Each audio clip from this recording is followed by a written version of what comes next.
Ji, before going towards the questions and comments, एक दो छोटे-छोटे कमेंट्स मेरे एंड से ये थे कि ये जो कॉमन फ्रस्ट्रेशन वाली आपने कुछ स्लाइड्स दिखाई, आई थिंक वो बड़ा इम्पोर्टेंट है ज़हन में रखना। मेरा पर्सनल एक्सपीरियंस इस मामले में ज़ाती तौर पे भी रहा है और देखा भी है मैंने ये कि एक्सपोज़र के बाद अचानक एक रुकावट महसूस होती है, शेम का एहसास होता है, गिव अप कर जाते हैं और उसका नतीजा ये निकलता है कि यूजुअली या तो हम अ, आँख बचाना शुरू कर देते हैं, वो जो भी गलती का एहसास हुआ था, या फिर लिमिटिंग बिलीफ्स पैदा हो जाते हैं कि मैं तो हूँ ही ऐसा। मैं हूँ ही ऐसा, ये शेम है असल में। जब आप ये कहते हैं ना मैं हूँ ही ऐसा, ये मेरे से नहीं हो रहा, ये एम्बैरेसमेंट है। मैं हूँ ही ऐसा, ये शेम है। शेम है, बिल्कुल।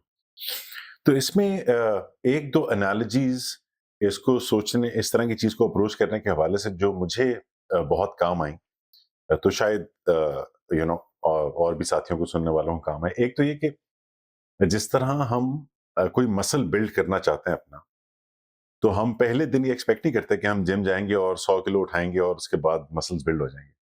वी अंडरस्टैंड नेचुरली कि अगर हमें रनिंग शुरू करनी है या हमने वॉक शुरू करनी है या कोई भी मसल बिल्ड करना है, तो वो स्लोली ग्रेजुअली बिल्ड होगा। और हम ये भी रियलाइज़ करते हैं कि हर स्टेप प्रोग्रेसिव है, इवन दो वो स्टेप लेते हुए एहसास नहीं हो रहा। हर रोज़ वॉक करने के लिए जाते हुए एहसास नहीं होता कि आज टाँगें बहुत ज़्यादा स्ट्रॉन्ग हो गई हैं। लेकिन वी बिलीव कि करते रहेंगे तो उसमें बड़ी तेज़ी से इम्प्रूवमेंट आएगी। तो ये इसको तरीका देखने का एक तरीका कि जी मसल जैसे बिल्ड होता है। दूसरा तरीका इसको देखने का ये भी हो सकता है कि जब हम किसी हैबिट को या किसी पैटर्न को चेंज कर रहे हैं, तो हम अगर कोई दीवार तोड़ना चाहते हैं तो उसके अंदर वो धमाके से तोड़ी जा सकती है, लेकिन यूजुअली ऐसा नहीं होता। यूजुअली फिर उसमें क्रैक्स आते हैं और वो क्रैक्स आहिस्ता-आहिस्ता बड़े होते हैं और फिर वो इवेंचुअल टाइम आता है कि वो आहिस्ता-आहिस्ता डिमोलिश हो जाती है। तो हमारी हैबिट्स, हमारे पैटर्न्स भी इसी तरह के होते हैं। तो इनमें दोनों एनालॉजीज़ में से जो भी ज़्यादा हेल्पफुल लगे, वो यूज़ की जा सकती है। दूसरा पर्सनल एग्ज़ाम्पल अगर मैं शेयर करूँ quickly, something very recent actually, little shameful as well. मैं उसी ट्रैप में जा रहा हूँ जिस ट्रैप का मैं भी ज़िक्र कर रहा था। वो ये था कि आई स्टार्टेड रियलाइज़िंग कुछ अर्सा पहले कि मैं बात करते हुए, स्पेशली कैजुअल माहौल में दोस्तों के साथ, जब किसी चीज़ को बहुत एम्फसाइज़ करना होता है या उसकी कोई सुपरलेटिव डिग्री बतानी होती है, तो कुछ ऐसे अल्फ़ाज़ इस्तेमाल कर लेता था आदतन, जो अल्हम्दुलिल्लाह अब्यूसिव या बद-इख़लाक़ अल्फ़ाज़ नहीं होते थे, लेकिन बहरहाल कोई अच्छी बात नहीं। ऐसी बात होगी जो मैं प्रॉब्ली अपने वालिद साहब के सामने मुनासिब नहीं समझूँगा करना, या किसी फॉर्मल एनवायरनमेंट में I will feel uncomfortable talking like that. तो ये एहसास और ये जो आपने भी सारा जर्नी बताया, वो पूरा journey recently I went through it और अभी इंटीग्रेशन नहीं हुई है। लेकिन I found my self making excuses कि अच्छा दोस्तों के साथ तो चलता है, अच्छा मैं रवानी में क्या गया, क्या बात हो गई, कोई बात नहीं, मैं हमेशा थोड़ी ऐसा करता हूँ। And but I fortunately I did find my self, जो स्लाइड मुझे बड़ी इंकरेजिंग लगी, कि I found my self catching my self, कि एहसास जब भी कह रहा था तो उस वक्त अक्सर आई कॉट माई सेल्फ, जिससे ये तसल्ली हो गई कि अच्छा चलो इसका मतलब है इंटीग्रेशन शुरू हो गई है। शुरू हो गई। बिल्कुल, बिल्कुल। ये है इंटीग्रेशन का एक बहुत बड़ा साइन, यानी आपको हो सकता है immediately after the event event याद आ जाए कि ओह! ये गलती हो गई। ठीक है, I had to take this step. और ये जो ख़्याल है ना, इसको ज़िंदा रखना है। इसके बारे में इसको इग्नोर नहीं करना। तो इंशाल्लाह आप देखेंगे कि it will start happening. It will start coming before the event और इनिशियली ड्यूरिंग द इवेंट, और फिर उसके बाद इंशाल्लाह बिफोर द इवेंट भी हो जाएगा। अल्लाह ताला करम करे। आमीन, आमीन। अच्छा, और आपने अब इसमें नेक्स्ट वीक के लिए ये ज़रूर करना है जी अपने लिए। ये जर्नल की जो 4 एंट्रीज़ हैं, ये इनमें से एक-एक को लें। मैंने इसीलिए उसके साथ आपको एक एंट्री शेयर भी कर दी है। और ये देखें, और इसमें बेसिक चीज़ जो है, जो आपने नोटिस करनी है, वो ये करनी है कि इस जर्नल में असल बात एफर्ट की हो रही है, इसकी नहीं हो रही कि आप कामयाब हो गए हैं, इसकी नहीं हो रही। इसकी हो रही है कि मैंने क्या किया था, एफर्ट क्या की थी, पॉज लिया था, उसके बाद ये किया था, ये ख्याल किया था, ये सोचा था, यू नो ये this is the thing that you have to journal, and this is the process of integration primarily. जी, अभी हमारे पास क्योंकि कोई और हैंड रेज़ नहीं है, तो मौके का फ़ायदा उठा के एक और मैं कमेंट अगर शेयर करूँ। एक मिथ है, I think it's a myth, uh, वो ये कि जी एक सर्टेन एज के बाद हम अपने पैटर्न्स या हैबिट्स चेंज नहीं कर सकते। कोशिश भी नहीं करनी चाहिए। आई रिमेंबर वेरी क्लियरली कि जब मैं 30s में था और दोस्त भी 30s की एज ग्रुप में थे, तो ये बात कई दफ़ा होती थी कि भई 40s में जाने से पहले-पहले जो ठीक करना है कर लो, क्योंकि उसके बाद तो बड़ा मुश्किल है। फिर ये भी मैंने कई मर्तबा अपने पेरेंट्स से या ऐसे जो ज़रा एज में पेरेंट्स के या उनके नज़दीक एज के थे, वैसे करीब के लोगों से सुना जिनसे फ्रैंकनेस थी कि कोई इस तरह की ज़िक्र हो भी जाए, तो वो कहते थे कि पुत्र हुण की, यू नो अब तो अब तो जाने का टाइम आ गया, अब क्या चेंज करना, अब तो जो होना तो हो गया। तो तो आई आई डोंट थिंक कि ये कोई ठीक बात है। मेरे ख्याल ये बिल्कुल गलत बात है जी। यानी मेरी रिलीजियस अंडरस्टैंडिंग भी इससे इबा करती है मानने से, मेरी साइकोलॉजिकल अंडरस्टैंडिंग भी, अब मतलब जो न्यूरोलॉजिकल जितने भी डेटा सामने आया है, वो भी इसको मानने से इनकार करता है जी। इंसान के अंदर जो न्यूरोप्लास्टिसिटी है, वो उसकी कॉन्शियस लाइफ तक जारी रहती है। यानी इसको अगर आप देखना चाहें, तो जो हैबिट्स हैं ना, मिसाल के तौर पर आदमी की इस ज़माने में तो हमें बहुत ज़्यादा अपेरेंटली नज़र आ जाएँगी। आप अपने बुज़ुर्गों को अगर एक नया टेलीफ़ोन गिफ्ट करें, वो शुरू में थोड़ा-सा परेशान होंगे कि ये क्या मुझे दे दिया यार, वो मेरा अच्छा था वो एक डब्बा जो था जिससे कि मैं फ़ोन कर दिया करता था। तो आप the next time you will visit them, you will see that they are easily using it. तो वो न्यूरोप्लास्टिसिटी जो इस तरह की हैबिट्स हैं, या आप नया एक रिमोट कंट्रोल ला के दे तो कहीं शुरू में वो they will refuse to use it, नहीं, नहीं ये मैं नहीं यूज़ कर सकता, and then soon they will be using it and using it very easily. तो ये हमारी अंदर ये एबिलिटी है, हम अगर प्रैक्टिस करें, उसको गिव अप ना करें, तो हम ये कर सकते हैं, और इसमें कोई एज लिमिट नहीं है जी। अलबत्ता होता क्या है, मैं वो अर्ज़ करता हूँ आपसे, एक क्लीन क्लीन स्लेट पे लिखना इतना मुश्किल नहीं होता जितना ब्लैक बोर्ड को साफ करके फिर से लिखना होता है, और साफ होता नहीं है वो, और साफ करने के अंदर खुद एक एफर्ट चाहिए। तो वो एफर्ट देने से हम गुरेज कर जाते हैं, हम हमारा ये ख्याल होता है बेसिकली वो एक शेम है जो इस तरह नमूदार होती है, यानी वो शेम बन जाती है, वो embarrassment, failure, we internalize that as a part of our inability, and as soon as you internalize something as a part of your inability, वो शेम है। फिर आप ये समझ लेते हैं कि मैं शेम की सूरत में नमूदार नहीं होती, कई दफ़ा आदमी उसको एक ऐसा एक्सक्यूज़ बना देता है कि वो खुद एक जस्टिफिकेशन बन जाती है, और ये है सामने ही है। जब हम 20-22 बरस के थे, उस वक़्त ये पता चला था कि ये जो ज़िंदगी है ना, ये बस 22 साल तक आदमी जो बनना होता है, बन चुका होता है टोटली। और फिर जब आई रीच्ड 40, तो ये सारी चीज़ें जो सामने आई, इससे पता चला कि नहीं, ये ज़िम्मेदारी अभी ख़त्म नहीं हुई है, ये तो अभी जारी है। और दूसरी चीज़ जो मैंने बताया आपको कि रिलीजियस अंडरस्टैंडिंग भी यही है मेरी। रिलीजियस अंडरस्टैंडिंग ये है कि जब तक इंसान ज़िंदा है, उसकी आज़माइश है। आज़माइश पत्थरों की नहीं ली जाती। इसका मतलब है इंसान अगर चाहे तो अच्छा कर सकता है। अगर वो आज तक नहीं कर कर सका तो आज कर सकता है, ठीक काम कर सकता है। बेशक, बेशक। रिलीजियस कॉन्टेक्स्ट में तो मोइस साहब ये भी इंटरेस्टिंग फैक्ट है कि अ आई थिंक बेशतर अंबिया को जिनका हमें पता है, वो नबूवत या रिसालत मिली ही 40s में। तो सबसे बड़ी चेंज उनकी लाइफ में जहां उनको अपने बिहेवियर, अपने एटीट्यूड्स को कंप्लीटली चेंज करना था, वो आया ही तब उनके ऊपर जब वो 40s में एंटर हो रहे थे। Right, quite right. Not that कि ये कोई केस इन पॉइंट है, but it's an interesting example to look at कि ये मिथ जो है वो प्रॉब्ली होल्ड नहीं करती। जी, जी। मैं तो इसको बिल्कुल ठीक नहीं समझता जी। यानी there is no age where you have become incapacitated to make make your life better. True. करते हैं, मतलब आप ये करके देखिएगा, एक आदमी जो है बड़ी मुश्किल में है, उसको जॉब मिल गई है, let's say at the age of 55 उसको जॉब मिल गई है। आदत थी उसकी लेट जागने सोने की, और बड़ा देर से जागने की। वो अपनी आदत को मॉडिफाई करता है, अपनी मजबूरी की वजह से करता है। वो मजबूरी शॉर्ट टर्म है ना, इमीडिएट रिजल्ट्स आ जाएंगे उसके। ये मसला जो है, इसके इमीडिएट रिजल्ट्स नहीं आएंगे, इसलिए इग्नोर हो जाती है। जी, फातिमा आप अनम्यूट कर दीजिए। जी, अस्सलाम वालेकुम। वालेकुम सलाम जी।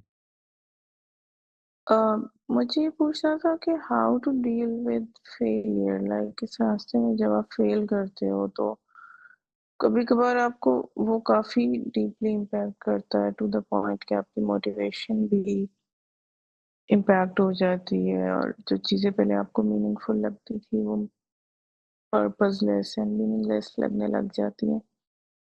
ऐसी सिचुएशन से कैसे डील किया जाए? तो आप कहते हैं फेलियर फेलियर से आपकी मुराद एक्चुअली क्या है? यानी अपनी इम्प्रूवमेंट की जो हमने प्लान किया था उसमें फेलियर? यस, उसको ना कर पाना। हम्म। उसमें देखना कि आप लैग कर रहे हो, कहीं मोटिवेशन के लेवल पे, कहीं अपनी गोल्स को असर्ट करने के लेवल पे, अ, लाइक डिफरेंट लेवल्स पे आप चीज़ें नहीं अचीव कर पा रहे, नहीं, आपको अगर अपने तो इम्प्रूवमेंट गोल्स अचीव नहीं कर राइट, पा रहे। इम्प्रूवमेंट गोल्स अचीव करने के टारगेट तो वैसे रखना ही नहीं चाहिए। रखना ही ये चाहिए कि मैंने इसके लिए एफर्ट को अपना टारगेट करना है। मैंने इसकी एफर्ट नहीं छोड़नी और उसको समझना चाहिए कि क्यों करना है। Your answer to the question why why do you want to do it, go back to the drawing board and find out कि वो व्हाई क्या था मेरा, और अगर वो व्हाई उस वक्त था तो अब क्यों नहीं है। एक बात number one. Number two, effort को मैंने टारगेट किया था, आउटकम को तो किया ही नहीं था। और अगर एफर्ट मेरा टारगेट था तो आज भी होना चाहिए। आउटकम फेलियर तो मैंने आउटकम से जज करनी है ना, कि ये हो गया, ये मैंने अचीव कर लिया, ठीक है। नहीं, मैंने इसको नहीं देखना अभी। मैंने ये देखना है कि मैंने एफर्ट की है, एफर्ट में क्या कमी हुई है, वापस उसकी तरफ आ जाएं। स्टार्ट थिंकिंग अबाउट इट कि क्या मैं किस स्टेज पे गलती हो गई, because this is the only thing that you can control.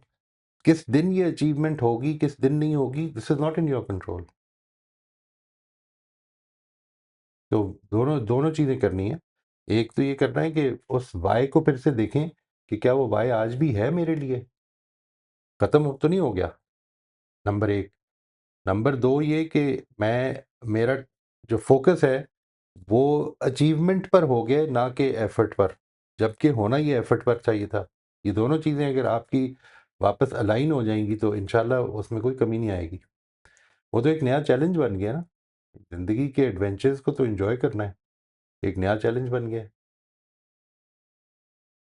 सही है कि उसको दोबारा से अलाइन करना है, मे बी कि राइट, वो कहीं लॉस्ट हो गई थोड़ी-सी चीज़ें।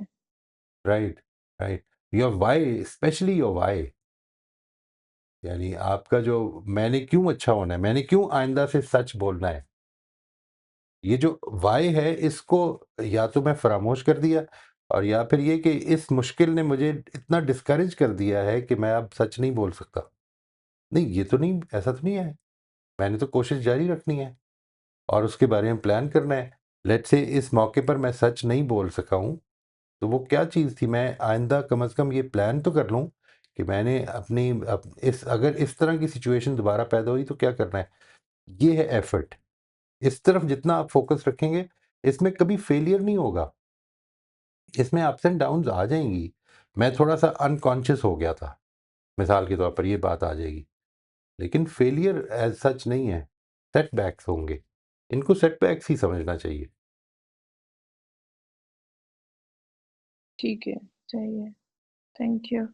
ये मोस्ट वेलकम। मोई साहब, एक ये भी तो पॉइंट हो सकता है कि अगर मुझे ये एहसास हो कि मैं फ्रीक्वेंटली, जैसे फातिमा ने भी पॉइंट आउट किया ना, ये मेरे साथ फ्रीक्वेंटली हो रहा है कि मैं यूजुअली जल्दी डिमोटिवेट हो जाता हूँ, या मैं समझता हूँ कि मैं डिमोटिवेट हो जाता हूँ अगर मैं इंप्रूवमेंट ना ला पाऊँ। तो मे बी फिर this is what we now need to work on. अब इसका एक्सपोजर आ गया है, और अब इस हैबिट को चेंज करने की कोशिश करें। पहले जिसको पहले चेंज करना चाह रहे तो उसको भी थोड़ी देर के लिए पॉज करके लेट्स अब एक और लेट्स से और फंडामेंटल लेवल की हमें डिस्कवरी हो गई, विच इज अमेजिंग, कि वी रियलाइज्ड कि अच्छा, एक्चुअली वो चैलेंज नहीं था, चैलेंज ये है। और ये एक दफा ठीक हो गया तो फिर आगे वाली चेंजेस और आसान होते चले जाएंगे। जैसे अपने केस में very quickly example and then I move back. आज बहुत वक्त लिया मैंने, माजरत।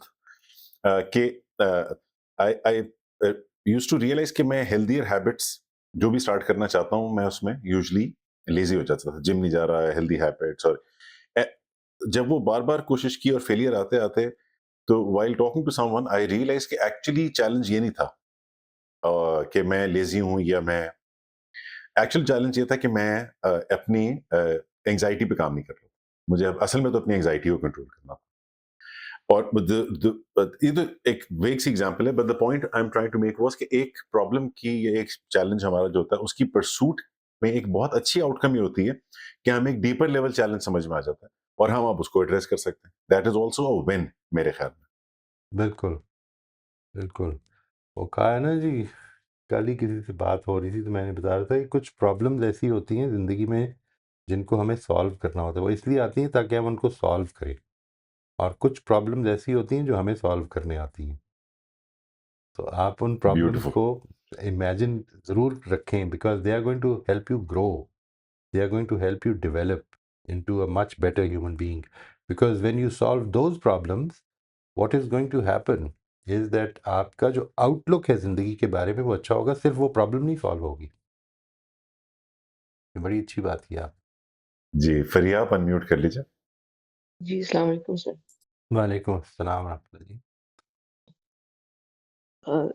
सर एक छोटी-सी बात शेयर करनी थी। अभी हाँ, पिछले वीक हम लोग उम्रे पे गए हुए थे और सर बहुत ज़्यादा रश था और मुझे वो जो होता है ना कि अच्छा अब थक के पड़ रहे हैं, अब ख्वारी हो रही है, औरतों को जिस तरह वहाँ पे ट्रीट किया जाता है वो ऑब्वियसली जितनी दफ़ा पहले भी गए तो इस चीज़ के ऊपर तो अपने ऊपर कंट्रोल तो रखना होता है क्योंकि आप वहाँ पे होते हैं।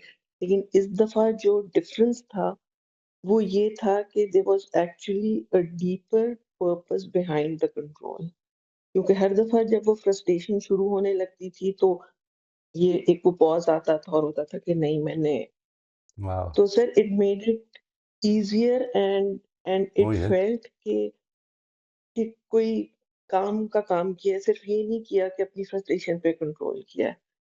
तो बहुत सर ज़बरदस्त बस बात। ये sessions they have helped a lot बहुत ही ज़बरदस्त और बात मैं है बस जी। थैंक अल्लाह यू कहना ताला चाह रही थी।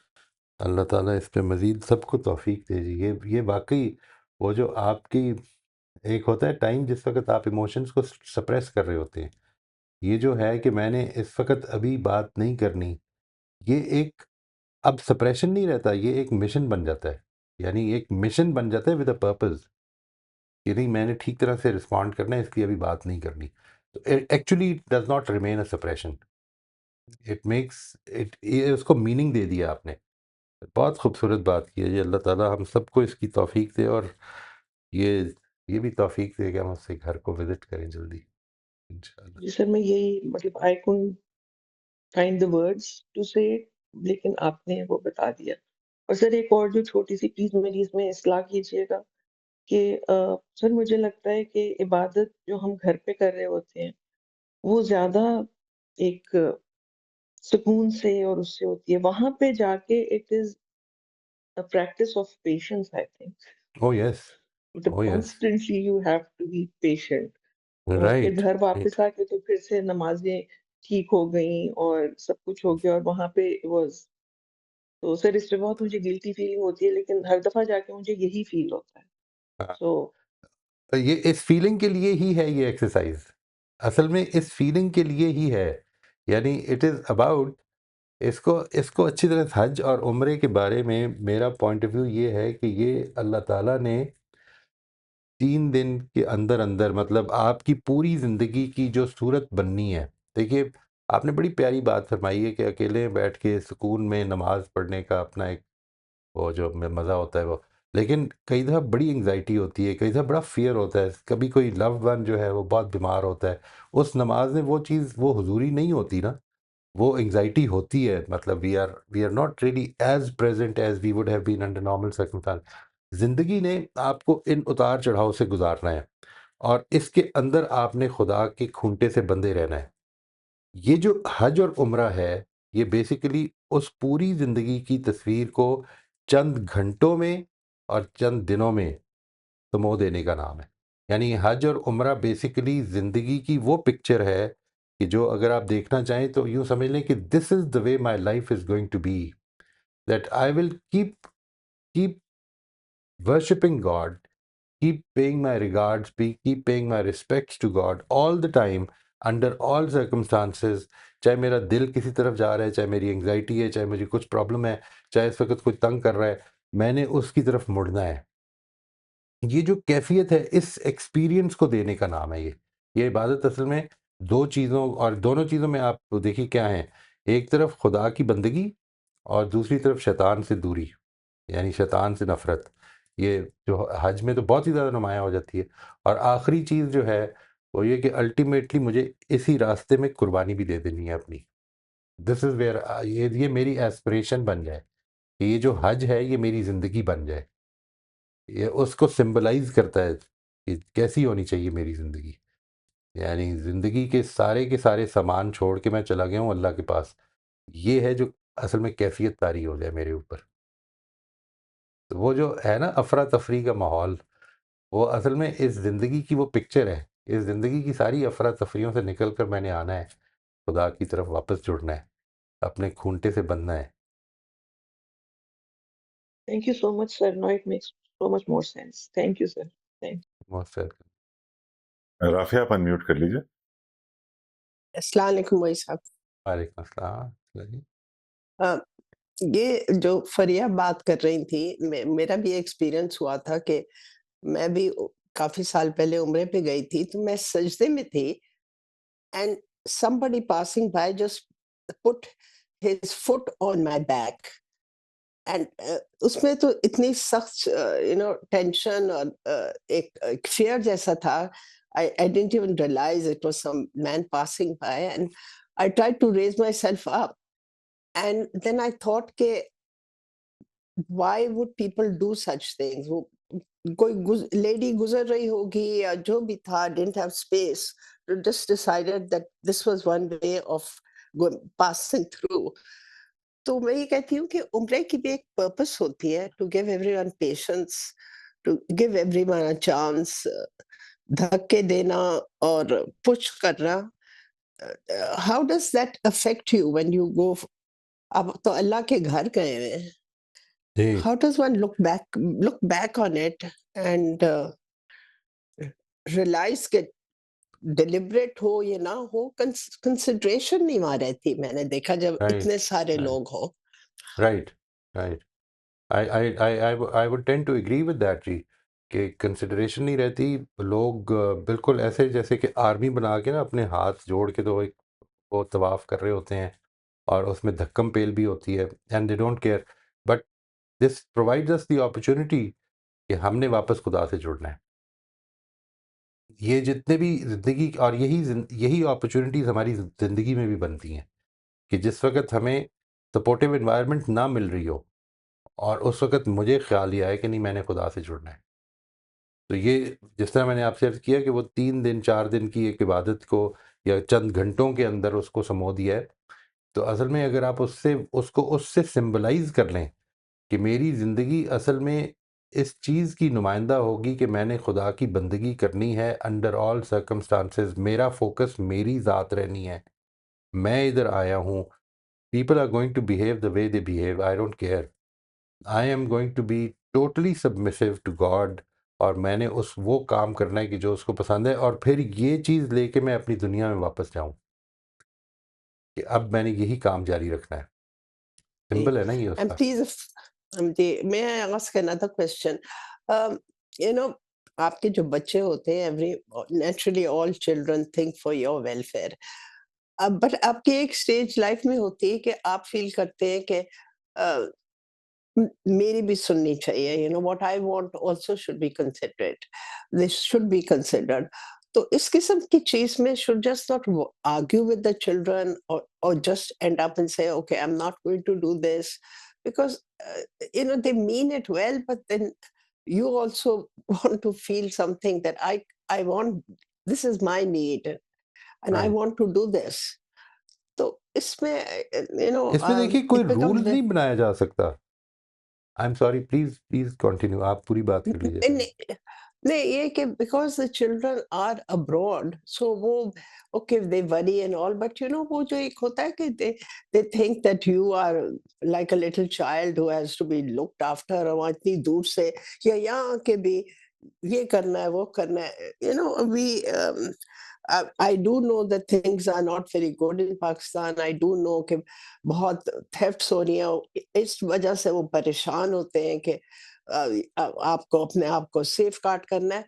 But I think sometimes you realize कि जो होना है वो होगा। मैं I can't constantly live in fear कि डाकू आ जाएंगे या कोई दरवाजा तोड़ देगा। So it becomes very unnerving for me. So I don't want to upset them, but I don't want to even upset myself. You'll have to set your priorities. Who's upsetting is dearer to you, yours or theirs? नहीं, I mean, you असल में know, तो ये तो you are being pulled by both hands. I need to take care of myself, I need to take care of others. ये जो बात है, कई दफ़ा अगर ये कॉस्ट बन रही है तो इस पे कोई रूल तो नहीं बनाया जा सकता कि आप क्या करें, यानी बात करें या नहीं करें। अपनी कंसर्न्स बताकर और उनके कंसर्न्स को समझकर try to find a middle way. अगर कोई मिडल वे नहीं बनता है तो फिर वो करें जो आपको करना है। Take care of your upsetting more. It should be dearer to you, because you can't take care of others' problems or others getting upset unless you are in a calm state of mind. ये आप कर नहीं सकेंगे, और करेंगे तो ये लगेगा आपको कि सारी ज़िंदगी यही सोचते रहेंगे कि मैंने इसके लिए कितनी बड़ी कुर्बानी दी है। तो उसका वो तो सारा सत्यानाश हो जाएगा फिर। कभी भी आपको कुर्बानी देने के बाद जिस पे वापस नहीं मुड़ना, किसी एक्शन को आपने किसी के लिए भी किया ना, तो इस तरह कभी ना करें कि उसको मेंशन करें कि ये मैंने तुम्हारे लिए किया था। ये कभी ना करें, ये तो बिल्कुल ही गलत है। आपने जो कुछ भी करना है कर लें, अपसेट होंगे, ठीक हो जाएंगे, फिर बाद में क्या होगा। and one अगर should आप not argue back कि जी वो कहते ये हैं ये डिपेंड देखे करता है, मैं हालात ये के कह देख। रहा हूँ, इस पे रूल्स नहीं बनाए जा सकते। ये डिपेंड करता है कि क्या आपका पास्ट का एक्सपीरियंस कैसा रहा है, कैसे ताल्लुकात हैं। ये सारी चीज़ों को देखकर some parents can discuss it, some parents can't. I have some relations in which I would rather stay quiet. अगर वो पूछेंगे तो अपनी मशवरा दे दूंगा, वरना नहीं बात करूंगा, करूंगा ही नहीं। वो अगर पूछेंगे नहीं तो, इसे मुझे पता है, क्योंकि उसके नतीजे में असल में बात उधर रहनी नहीं है, और मेरे पास इतना टाइम नहीं है कि मैं इस पर अब अगले 3 घंटे सर्व करूं, तो मैं अवॉइड कर लूंगा। तो इस पे कोई रूल्स तो नहीं बनाए जा सकते। ये तो आपको देखना है कि क्या ये बात यहाँ पे करने की है, लेकिन अपना कंसर्न उनको लिख के भेज दें। You don't have to discuss it or anything. You can even write it down and send it to them. मेरा ये कंसर्न है, अगर ये मीट हो जाता है तो मतलब अगर मैं आई मूव फ्रॉम पाकिस्तान तो ये नहीं प्रॉब्लम सॉल्व होती मेरी, तो ना जाएं। और अगर आपके लिए वो ज़्यादा इम्पॉर्टेंट है कि बच्चे अपसेट ना हों, क्योंकि अगर ये ज़िंदगी में कभी भी आपको इम्पॉर्टेंट हो गया ना कि बच्चे, मिसाल के बच्चे या बड़े या पेरेंट्स या भाई या दोस्त, ये अपसेट ना हो, तो फिर मैं आपसे अर्ज करूं कि this is not going to be the last time. ये इंस्टेंसेस जो है ये ज़िंदगी में इतने ज़्यादा आने हैं, आप हर मौके पर यही सोचेंगे कि वो अपसेट हो जाएगा। तो फिर अपनी अपनी राय को छोड़ दें, फिर अपसेट होने की आदत डाल लें। Actually, they are visiting. They've come from America. तो उनको तो ये वो लगता है जिधर कि से भी आए पता हों नहीं इससे नहीं फ़र्क पड़ता। लेकिन even if they are visiting, they have come with a very grave concern for you, but you have decided otherwise. So it's your life. You have a right to decide otherwise. But I shouldn't argue back because वो argument में फिर then I get upset, you know, trying to prove your point and trying to enforce कि no, I don't want to go and live in America. वो जो इस किस्म की बात होती है तो it's very very difficult. Anyway, I'm doing my best. Thank you. Thank you, Allah Mercy. खैर करे जी। You're It's welcome. it's not easy at all. Life is not easy at all. I know. Okay, thanks. Thank you. जी, हम आखिरी 2 minute में enter हो गए। शबाना आप unmute कर लीजिए। हाँ जी, अस्सलाम वालेकुम। वालेकुम अस्सलाम वरहमतुल्लाह जी। ये जो पिछली दफ़ा का टॉपिक था फ्रॉम इग्नोरेंस टू एक्सपोज़र और फ्रॉम एक्सपोज़र टू इंटीग्रेशन में अपना इस वीक में होने वाला एक वाक़या, एक हैपनिंग शेयर करनी है। और जैसे आज की बात के साथ भी वो डायरेक्टली रिलेट हो रही थी जब आपने न्यूरोप्लास्टिसिटी की बात की।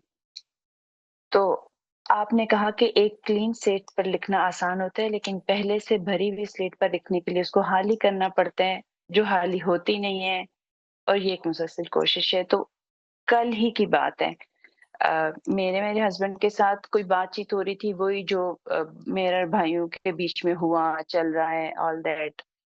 तो उन्होंने कहा कि अभी भी आपके सामने ज़िक्र हो तो आप गुस्से में आ जाती हैं, उस चीज़ का कोई भी हवाले से, तो आप इरिटेट हो जाती हैं। तो मैंने ना अभी जो आपने कहा कि वो हमारी जस्टिफिकेशन बन जाती है, तो मैंने उन्हें कहा हाँ, तो यही तो मेरा मसला है ना, मेरे पास ट्रॉमाज़ ही हैं ना, इसलिए मैं चिड़चिड़ी हो जाती हूँ। लेकिन आगे क्या हुआ अल्हम्दुलिल्लाह 1-2 सेकंड के बाद मेरे अनकॉन्शियस माइंड ने मुझे ये सजेशन दी और मैंने ये मुँह से बोला एग्ज़ैक्टली। मैंने लगा हाँ, मुझे लगता था कि मेरा पास्ट मुझे डिटरमिन कर दिया, लेकिन अब जब मैं अपने इर्रेशनल कोर बिलीफ को क्वेश्चन कर रही हूँ कि मेरा पास्ट डिटरमिन नहीं कर सकता मुझे, तो मुझे लग रहा है कि still I have the choice to learn कि अब मैंने कैसे बिहेव करना है, कि अल्लाह मुझसे क्या चाहता है। लेकिन ये मुश्किल बड़ी मुझे पेश आ रही है, ये मैंने एक्सेप्ट किया। और फिर इस पर उन्होंने भी मुझे कहा हाँ, मैं देख रहा हूँ आप कोशिश करती हैं लेकिन फिर आप परेशान हो जाती हैं। तो फिर मैंने कहा जी, ये अल्लाह की मदद से और आपकी मदद से और जिन कन्वर्सेशंस का मैं हिस्सा बनने की कोशिश कर रही हूँ, तो मुझे लगता है कि बेहतरी हो रही है। तो बस मैंने ये शेयर करना था। इंशाल्लाह जी। और ये आपका एफर्ट ही पे रहना है फोकस। ये जो है ना इंटीग्रेशन का टाइम बेसिकली एक कॉन्शियस एफर्ट का टाइम है। इसके नताइज जिस तरह से फातिमा ने भी फरमाया था, नताइज बाद में निकलते आएंगे, वो इंटरनलाइजेशन हो जाएगी when when the effort becomes less effortful. ठीक है, ये आपने अभी सिर्फ एफर्ट पे रहना है। और the past is going to influence you, it can not determine you. ये तो हमेशा के लिए याद रखें, यस, हमेशा के पहले लिए ना याद हाँ, रखें। पहले मैंने कहा था कि बस अब ये ट्रॉमास हो गए हैं, अब मैं गुस्सा करती हूँ, अब ऐसे ऐसे ही हूँ मैं। लेकिन अब अल्लाह का शुक्र है कि वो फ्रेज़ अनकॉन्शियस में चेंज हो रहा है, बार-बार ये बातें सुनने और करने की वजह से। और एक और बात कि कल जो आपका आर्टिकल आया था ना, every step still belongs to you, तो ये बहुत ज़्यादा रिलेट कर रहा है ये अभी इग्नोरेंस टू एक्सपोज़र और एक्सपोज़र टू इंटीग्रेशन में। कि जी, जैसे मैं अपनी बात करेंगे, मैं गिरती हूँ और फिर मैं सोचती हूँ कि नहीं, मैंने अच्छा सोचना है, मैंने अच्छा बोलना है, मैंने अच्छा करना है। और कल परसों से एक चीज़ वो मैं अपने आप को बार-बार रिमाइंड कर रही हूँ कि जो बात सोचने के लायक नहीं, वो बात करने के लायक नहीं। तो जो बहुत बात अच्छी बात। करने के लायक नहीं, वो बात सोचने के लायक नहीं। तो बस ना ये जैसे आपने कहा था ना थॉट से शुरू होते हैं। तो यस, थॉट्स से शुरू होता है। थॉट्स पे काम करने से मुझे मदद मिल रही है अल्हम्दुलिल्लाह। थॉट्स फिर भटकती हैं, लेकिन फिर हमारी बातचीत होती है, फिर वो वापस आती हैं, इस तरह चल रहा है। मैंने बस अपनी स्ट्रगल शेयर माशाल्लाह जी। करनी थी बिकम आपसे। वेरी बहुत कॉन्शियस ऑफ इट शुक्रिया। कि आपकी जो थॉट है, जो जो परेशानी है, जो जो कुछ तंग कर रहा है, can you do anything about it? Focus एकदम उधर लेके जाना है जितनी जल्दी हो सके। As soon as you feel discomfort in your emotions, think about it कि मेरे ज़हन पे क्या है, क्या मैं इसके बारे में कुछ कर सकता हूँ। अब मैंने सोचना है इसके बारे में कि मैंने इसके बारे में क्या करना है। ये नहीं सोचना कि ये प्रॉब्लम कैसे सॉल्व हो। प्रॉब्लम सॉल्व करना मेरा काम नहीं है, मेरा काम सिर्फ़ अपना अगला स्टेप डिटरमिन करना है। प्रॉब्लम सॉल्व अल्लाह ताला कर देगा। जी सर, ये जो आप आर्टिकल लिखते हैं ना, इनमें ना ये सब चीज़ें ना सम अप होके 2 मिनट में जब पढ़ लेते हैं, मतलब मैं अपना अगेन अपनी बात करूँगी कि वो यूँ ऐसे होता है कि एक रिफ्रेशर या रिवाइज़ हो जाते हैं। जैसे हम स्कूल में पढ़े होते थे, रिवीजन करते थे, तो पूरे चैप्टर के हम बुलेट्स बना लेते थे। तो ये मेरे साथ ये हो रहा है कम से कम। और मैंने मुझे अच्छा एक जी और भी थॉट आ रही थी कि इनको जैसे इस गुफ्तगू में हिस्सा लेने वाले हम सब, अगेन मैं अपनी बात करूँगी, जिस तरह रिलेट कर पा रहे हैं और समझ पा रहे हैं ना, शायद कोई और इन आर्टिकल्स से उस तरह खुद को नहीं रिलेट कर पाए या समझ पाए या इंटरनलाइज़ कर पाए। ये मेरा ख़्याल है। अगर मैं ये पहले पढ़ती ना, टू बी वेरी ऑनेस्ट, तो मुझे लगता क्या स्लीक सादा सीधा-सादा एक आर्टिकल है, कुछ भी इसमें बात तो नहीं है नहीं। लेकिन अब यूँ लग रहा है, I am discovering for the first time. Right, तो right. That's all. Thank you thank so you very much. Much जी। Thank you. बहुत शुक्रिया, बहुत शुक्रिया। जी, हमारा आज का वक़्त ख़त्म हो गया मोहित साहब। बहुत-बहुत शुक्रिया। बहुत शुक्रिया जी। अस्सलाम वालेकुम। अस्सलाम वालेकुम।